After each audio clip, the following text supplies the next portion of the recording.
Cette émission est une présentation de Thermomix Canada. Thermomix, l'appareil pour la cuisine du professionnel ou du débutant.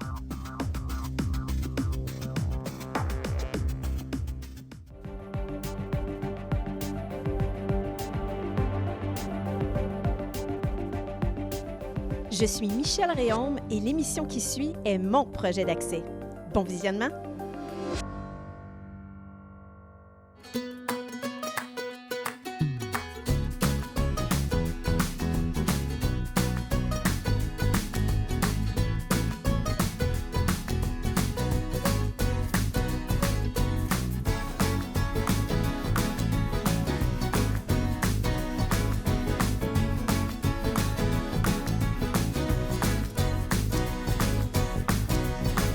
Bonjour et bienvenue à Manger Santé, guide simplifié. Cette semaine, on parle de fermentation. Et là, avant de changer de poste, attendez un peu, vous allez voir, je vais vous convaincre. Cuisiner avec la fermentation, c'est non seulement très savoureux, mais surtout beaucoup plus simple qu'on ne le croit. Et qu'est-ce que c'est la fermentation? Bien, c'est un processus de conservation qui est utilisé depuis des centaines d'années à travers le monde. On n'a qu'à penser au kéfir, au kimchi, au kombucha, au yogourt aussi, à la choucroute. Et donc, c'est un processus où les bonnes bactéries, les bactéries bénéfiques, vont proliférer et vont commencer à digérer le sucre et l'amidon et dans le processus, vont créer de l'acide lactique. Et c'est cet acide-là qui va empêcher les mauvaises bactéries de proliférer et c'est pour ça que les aliments se conservent aussi longtemps. Et c'est pour ça aussi, l'acide lactique, qu'on a le petit goût aigre, le petit goût aigre, de vinaigre dans nos aliments. Et là, je vous parle de conservation des aliments. Évidemment, la fermentation est un processus intéressant pour ça, mais c'est aussi intéressant pour votre santé. Il y a différents bénéfices à la fermentation.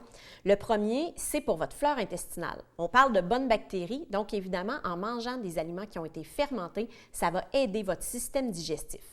Ça va aussi aider votre système immunitaire. Dans le processus, on va avoir une création de certaines vitamines parfois, dont des vitamines du spectrum B.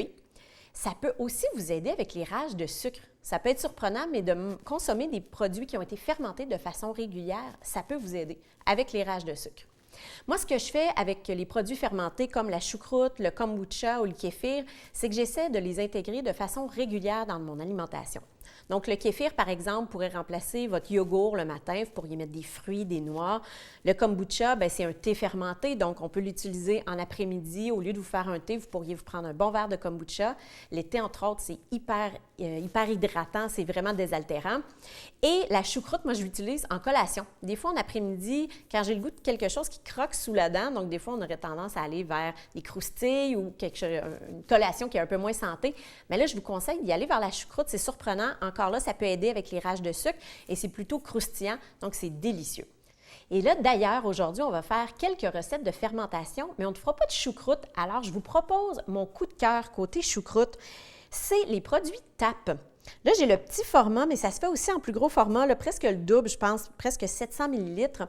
Celle-là, c'est choucroute carotte gingembre. Elle vient de la Gaspésie. Elle est biologique en plus. Moi, je n'aimais pas vraiment la choucroute, pour être très franche, avant de découvrir ce produit-là. Et depuis ce temps-là, j'en fais aussi à la maison. Mais c'est vraiment excellent et c'est facile à trouver là, dans certaines épiceries, mais sinon dans les magasins d'aliments naturels. Donc, c'est une belle proposition. On poursuit en vous faisant découvrir une entreprise de la région qui a fait de la fermentation sa spécialité.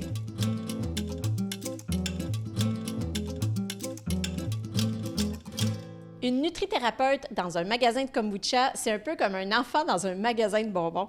Donc aujourd'hui, je me fais plaisir avec ma sortie. Je suis chez Quetzal Kombucha à Shawinigan et je vais discuter avec les fondateurs Myriane et Martin.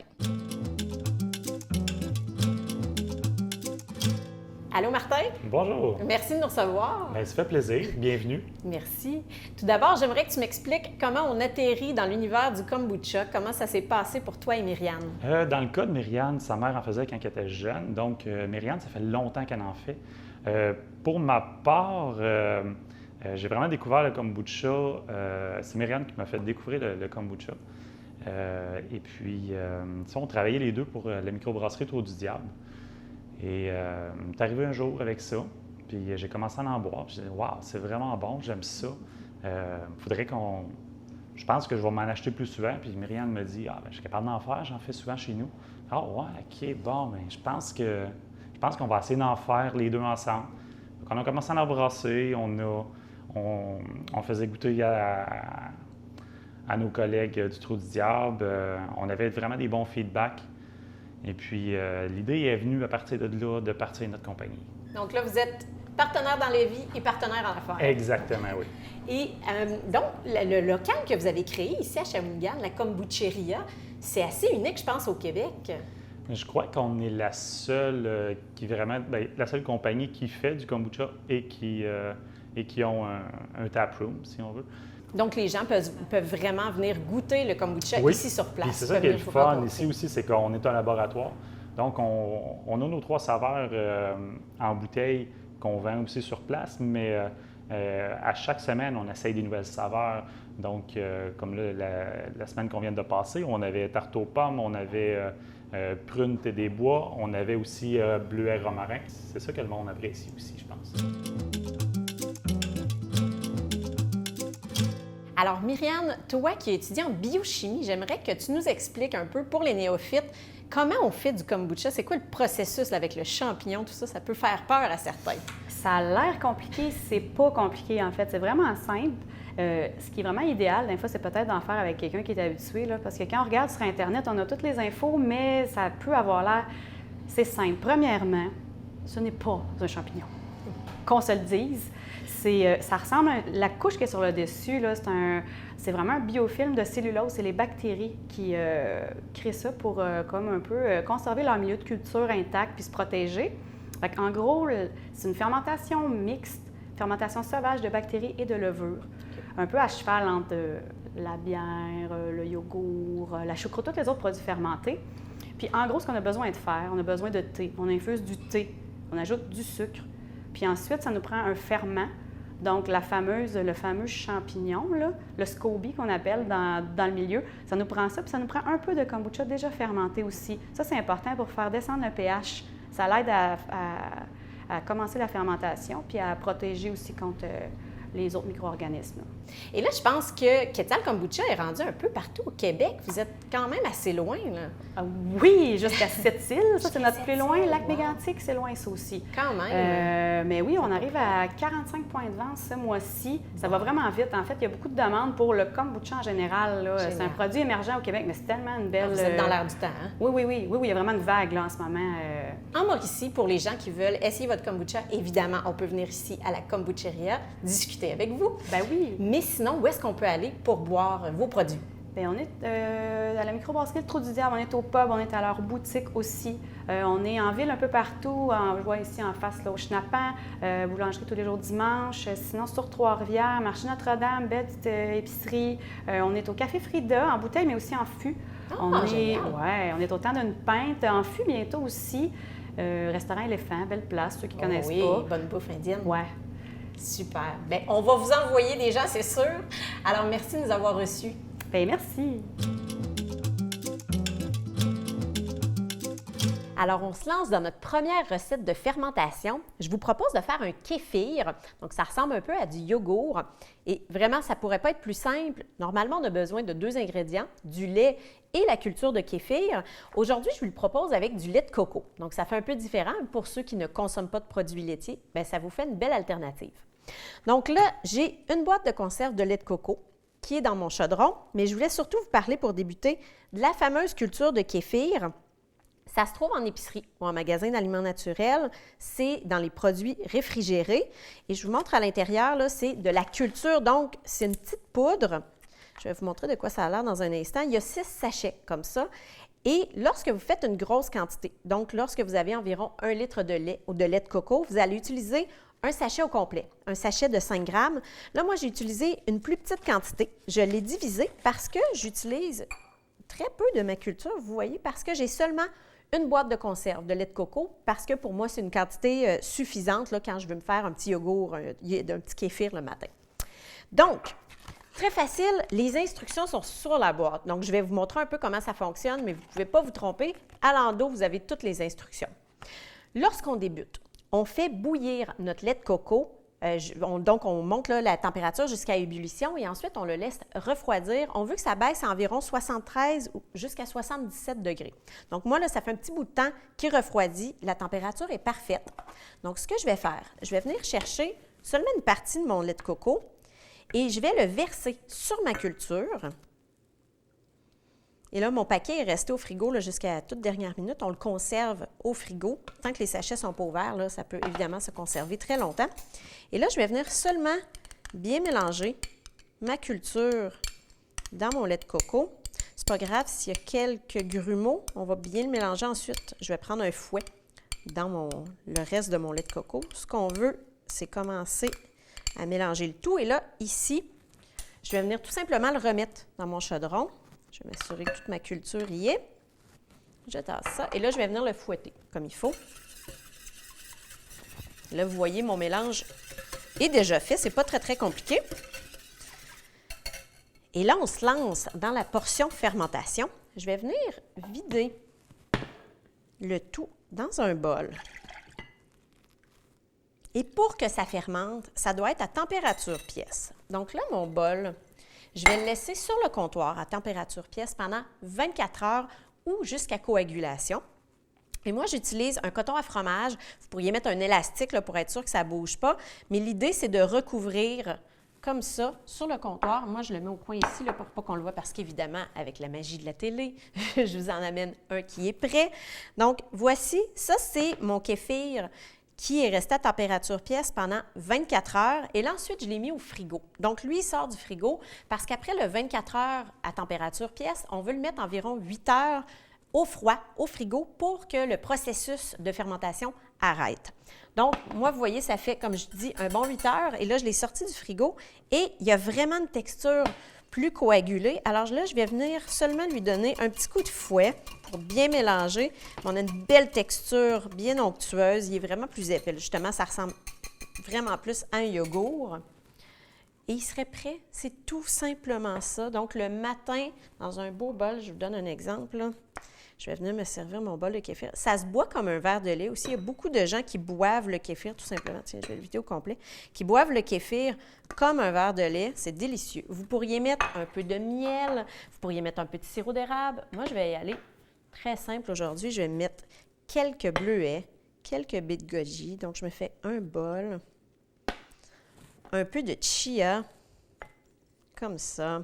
Vous pourriez mettre des noix, évidemment, faire griller des noix, mettre des graines de sésame, des citrouilles, peu importe, avec une belle petite feuille de menthe ou deux. Et vous pourriez l'aromatiser, mettre un peu de vanille aussi, ça peut être une très bonne idée. Donc, vous voyez, hyper simple et ça se garde au frigo là, environ 3 à 4 jours. Donc, une très belle option pour les déjeuners et les collations. On poursuit dans un instant. On revient avec le fameux kombucha, notre thé fermenté très populaire à l'heure actuelle.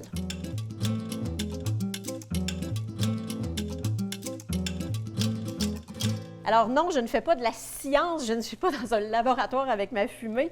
Je m'apprête à faire du kombucha, le fameux thé fermenté dont Myriane vient de nous parler.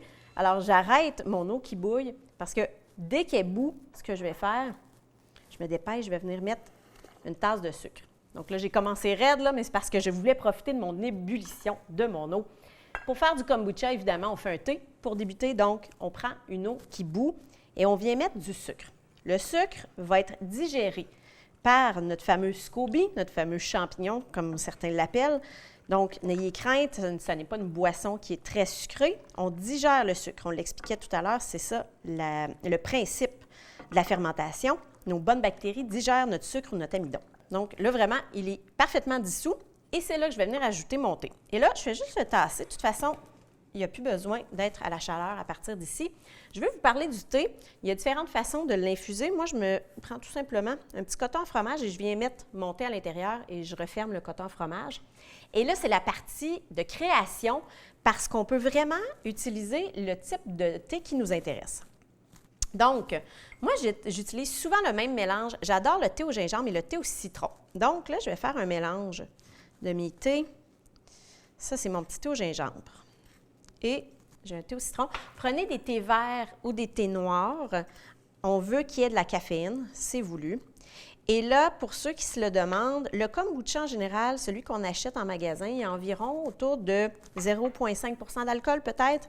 Lorsqu'on le fait à la maison, ça peut monter un peu plus haut. Donc, évidemment, si vous ne voulez pas consommer d'alcool ou si les enfants prennent de votre kombucha, il faut surveiller ça parce qu'il peut avoir un petit peu plus d'alcool que 0,5 % qui est souvent la norme dans les marques qu'on achète en magasin. Donc, vous voyez, moi, je ne me casse pas la tête, je prends mon petit coton à fromage. Et là, à cette étape-là, ce qu'on va faire, c'est qu'on va venir mettre notre thé dans notre casserole. Donc, ce qu'on veut faire, c'est infuser jusqu'à ce que notre eau soit à température pièce. Si vous n'attendez pas tout à fait qu'elle soit à température pièce, ce n'est pas un drame. Ce qui va peut-être arriver, moi, ça m'est déjà arrivé parce que j'étais impatiente, c'est que mon champignon, mon petit SCOBY, quand je l'ai déposé sur mon thé, je vais vous montrer tout à l'heure comment on fait, c'est qu'il a coulé au fond. Il a fini par remonter, donc ce n'est pas très grave, mais l'idéal, c'est vraiment d'attendre complètement. Évidemment, là, à ce stade-ci, là, c'est vraiment pas le temps par contre. Donc, on attend vraiment que notre thé soit à température pièce. Donc, je ne ferai pas ce que je vous dis de ne pas faire. Je vais le tasser, je ne l'utiliserai pas celui-là, mais je vais vous expliquer comment on ferait normalement à ce stade-ci. Si notre thé est à température pièce. Donc, moi, j'ai pris une jarre à biscuits que j'ai à la maison. Vous n'avez vraiment pas besoin d'avoir un bocal spécial pour le kombucha. C'est un bol en verre, il faut éviter le métal quand on fait du kombucha. Donc, moi, j'ai tout simplement pris ma jarre à biscuits parce que je sais qu'elle contient environ 12 tasses d'eau et c'est la quantité que j'ai ici. Lorsqu'on démarre notre première cuvée de kombucha, on va toujours s'assurer d'avoir une base. Ici, j'ai environ 2 tasses d'un ancien kombucha que j'ai fait. Vous pourriez acheter un kombucha déjà fait, de Quetzal Kombucha, par exemple. Et donc, je viens le mettre dans mon bocal.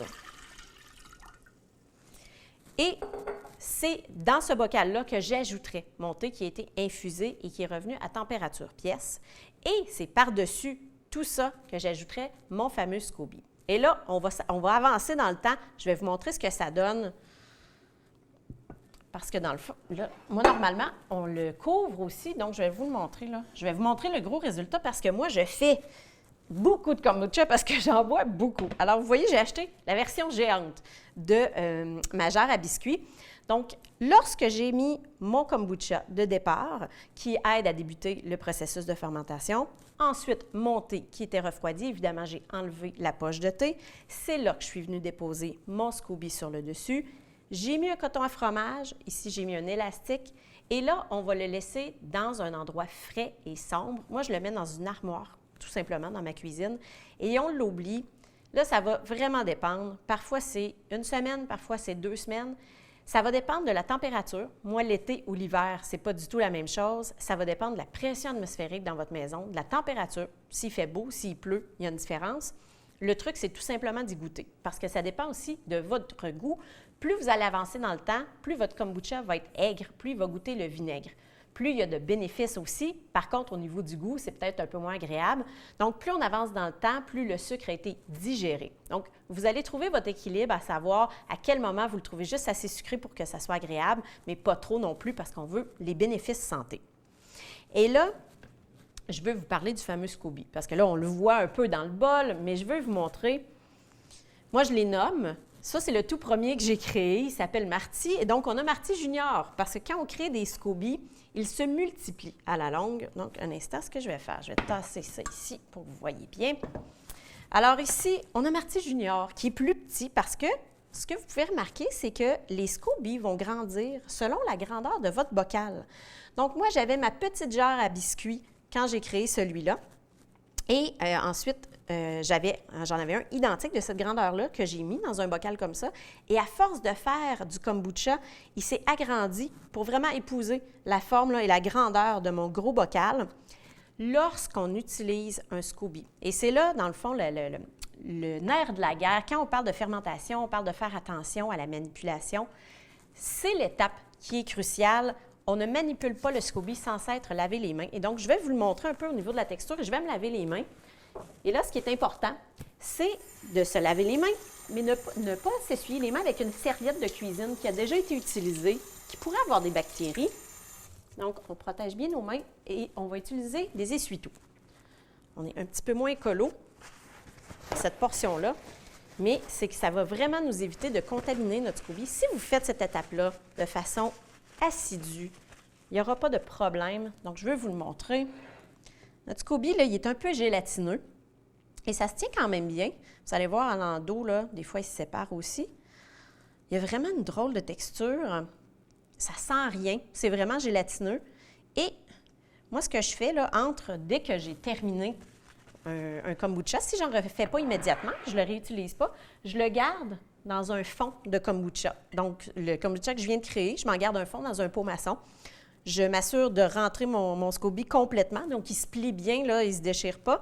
Et je mets un couvercle et je le mets au frigo tout simplement. Donc, moi, je le garde comme ça. Et à la longue, le SCOBY va épaissir aussi. Donc, vous pouvez le voir peut-être à travers mon bol, là, il y a différentes épaisseurs. Celui-là, là, je pourrais penser à le séparer. On peut le séparer à l'horizontale, donc je pourrais séparer les couches et donner des couches à des amis qui veulent essayer l'aventure du kombucha. Sinon, on peut aussi le séparer à la verticale. Je pourrais prendre un couteau, on prend vraiment du stainless, on le lave comme il faut, même chose, avec des essuie-tout pour l'essuyer. On n'utilise pas de linge à vaisselle, donc qui ont déjà été utilisés. On se lave les mains comme il faut, mais ça se fait, il n'y a pas de problème. On peut le couper aussi. La forme importe peu. Comme je vous dis, le SCOBY va s'ajuster à la grandeur et à la forme de votre bol que vous utilisez. Donc, vous pouvez partager aussi le plaisir de la bonne bactérie avec vos amis. Moi, j'en ai partagé quelques-uns, là, comme vous voyez. Il a fait des petits, donc je l'ai partagé avec des amis qui font maintenant du kombucha et qui sont accros. Je veux vous mentionner la toute première fois que vous faites du kombucha. Si vous n'avez personne dans votre entourage qui a un SCOBY à vous donner, bien évidemment, ça vous en prend un. Vous pouvez le créer à la maison. C'est très simple. Vous allez vous chercher du kombucha en magasin. Donc, vous prendriez un pot maçon comme celui-ci. Là, oubliez qu'il y a un SCOBY à l'intérieur. Vous pourriez prendre, exemple, 2 petites bouteilles de Quetzal kombucha et vous les mettez dans un pot maçon plus grand. Donc, si vous avez environ 500 ml de kombucha, vous prenez un pot maçon de 1 litre. Et là, vous le couvrez. Moi, j'utiliserai un coton à fromage, par exemple. Donc, j'ai mon petit coton à fromage comme ça. Et là, je le mettrai dans mon armoire, dans un endroit frais, à l'ombre, pendant 2 semaines, tout simplement. Et à la surface, au bout de 2 semaines, va se former mon premier mini SCOBY. Et vous pouvez partir avec ce SCOBY-là. Vous pouvez commencer vos kombucha avec ce petit SCOBY-là. Et vous voyez, moi, je vous promets, là, c'est vraiment comme ça que je l'ai démarré. Regardez où j'en suis. Donc, je vous promets que ça prolifère. Les bactéries sont très heureuses. Et donc, moi, celui-là, ça fait quand même quelques jours qu'il est là. Là, la température a changé les derniers temps, donc je ne sais pas où j'en suis. Donc, ce que je fais, je vais venir goûter. Et là, deuxième règle, je vous ai parlé du lavage de main. Ma deuxième règle importante, c'est à ce stade-ci, une fois que le SCOBY est dans mon bol, on ne veut jamais mettre de métal dans notre bol. Ça peut affecter le processus. Donc, je prends une cuillère en bois, une cuillère ici, une louche en plastique. Moi, ce que je fais quand je ne suis pas sûre s'il est à mon goût, je viens tout simplement me chercher un échantillon comme ça. Et là, je viens goûter. Là, je vais voir s'il est juste assez sucré. Vous voyez, j'ai mon gingembre, j'ai mon citron. Moi, c'est une recette que j'utilise souvent, mais vraiment, vous pouvez utiliser les thés que vous voulez. En été, moi, cet été, j'avais essayé un thé qui avait de l'ananas dedans ou de la pêche. C'était délicieux en thé glacé aussi. Après, on peut rajouter de la glace. C'est super bon. Donc, moi, je l'aime comme ça. Ce que je fais, moi, à ce stade-ci, c'est que je vais me garder un 2 tasses que je vais tout de suite remettre dans mon pot maçon. Parce que vous vous rappelez, la prochaine fois, quand je vais vouloir en refaire, je vais avoir ma base que je vais remettre au fond avant de remettre mon thé qui a été infusé. Donc, je m'en garde 2 tasses dans un premier pot. Dans un deuxième pot, si je décide que je ne me refais pas de kombucha tout de suite, bien, je vais mettre mon SCOBY ici. Je vais le garder, même chose, dans un pot maçon et là, je vais le recouvrir encore un peu de kombucha. Sinon, tout le reste de mon kombucha, moi, je l'embouteille souvent dans des pots maçons comme ça, avec un couvercle en plastique. Je le garde au frigo. Vous pourriez, si vous voulez, le rendre pétillant, le garder à température pièce. Ce que vous feriez dans ce cas-ci, c'est de râper du gingembre dans votre kombucha, dans vos bouteilles ou vos pots, et vous le fermez. Vous gardez une petite ouverture sur le dessus parce qu'il va y avoir de l'air, il va y avoir de la fermentation encore qui va se faire et du pétillant qui va se créer. Donc, vous fermez votre pot, vous le remettez 2-3 jours dans une armoire, dans un endroit frais et sec et à l'ombre. Au bout de 2-3 jours, normalement, vous devriez avoir un peu de bulles. Donc, c'est un petit plus qu'on aime là, dans notre kombucha. Sinon, une fois que c'est prêt, vous mettez ça au frigo, ça se garde 1 mois. L'avantage de la fermentation, c'est la conservation. Donc, Moi, celui-là, il est prêt. Je l'embouteille et je vous reviens plus tard avec notre prochaine recette, nos légumes marinés. Pour avoir les recettes de l'émission, pour en savoir plus sur mes services et pour connaître les dates de mes ateliers et retraites santé, je vous invite à visiter ma page Facebook.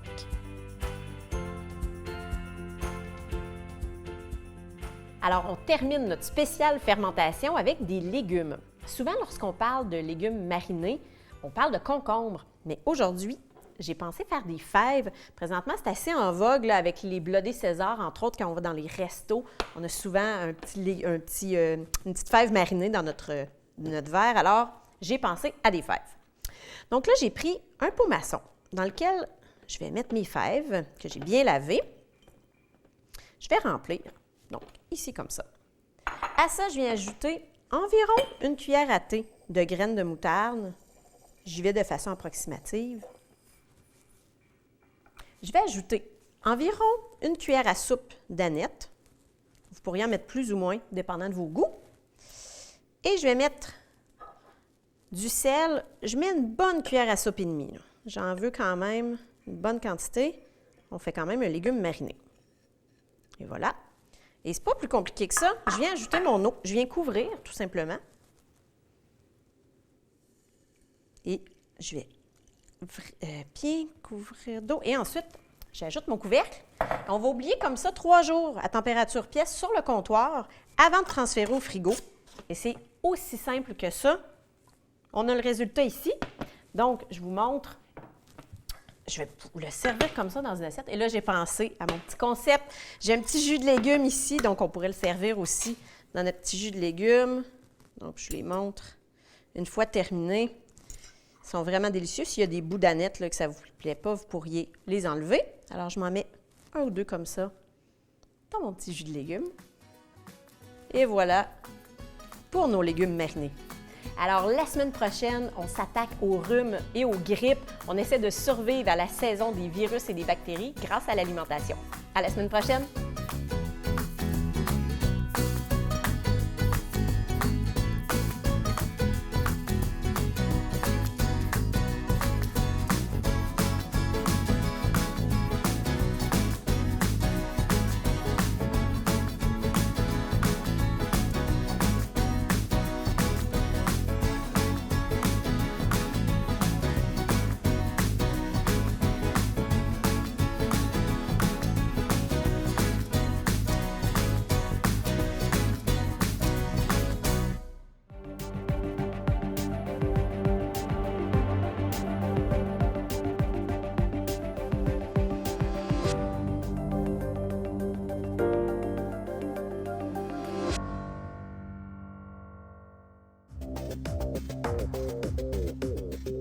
Thermomix Canada, commanditaire officiel de Manger Santé, vous a présenté cet épisode.